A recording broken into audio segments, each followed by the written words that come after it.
Welcome to Charter Local Edition. I'm Tracy Young. Our guest is Assemblymember Anthony Portantino, who represents the 44th District. He joins us to discuss legislation that he has either authored or sponsored that would help support California business and the economy while asking for fiscal accountability.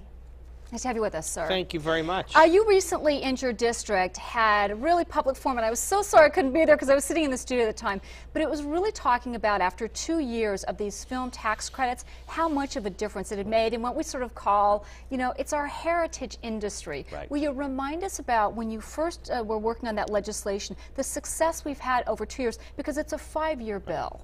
Well, I think it's important to bring to the table accountability whenever the state's resources are being spent.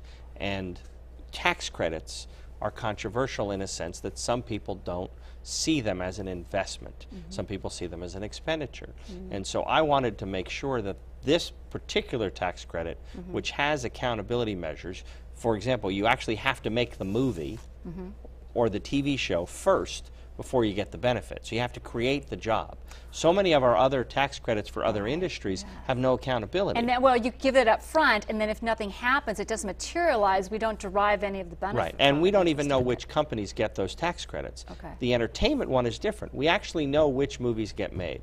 So I wanted to bring the industry to the table so the taxpayer, the average taxpayer, understands that this $500 million expenditure, which $300 million have already been used, has created $2.2 billion worth of economic growth for California.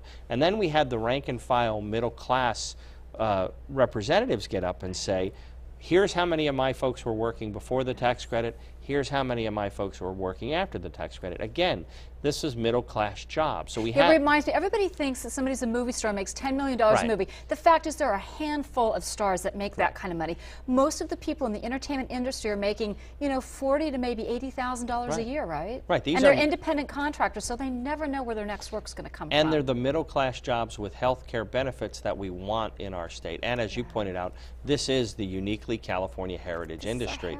We should keep it here. And there are folks who just say keep it here. And then there are other folks who say, but what am I going to get for my money? And so that's why the hearing was important, because we could articulate why it was important to do and the economic benefit. So there's a direct correlation between the tax incentive and the jobs that we're creating, the economic benefit. Absolutely. All right. I'd like to ask you one that maybe didn't turn out quite as positively for you. There are those in our state government who are making, you know, normal middle class wages. There are those in our state government that are making over 6 figures. They're making $150,000, $200,000, $300,000, $400,000, $500,000 a year. On a number of occasions, you've authored legislation that would say, look, in these economic times, even if you think that is a correct wage for that position, it is not the time to give those people raises. And bonuses. And bonuses. Right. You have not been successful in that, sir. Why not? I've introduced that bill, I think, 7 times, and it was just shelved this week at the Appropriations Committee. And frankly, it's because the Cal State efforts to lobby against it. Here's a situation where we're making it harder for kids to go to school, but at the same time the administrators want to give themselves raises. That's wrong. So the Cal State executives have a very strong lobbying group, and the CalPERS money managers want their bonuses. Some of those folks are getting $50,000 bonuses. Well, and let's not forget, both CalPERS and CalSTRS, and some of it was not their fault. The entire economy crashed in 2008, but there are billion-dollar losses in both of those accounts. We should not be giving across-the-board bonuses to those money managers. Many of them are making 3 times 6 figures. I mean, they're making big salaries. We're hurting the person making $35,000. We're hurting the kids. Let the people at the top end just not get a raise or a bonus. All right. Well, if you'd like to let your legislators know how you feel about this, you can AB 7. There you go, sir. All right. Thank you for your time and your efforts in supporting our California economy. Thank you.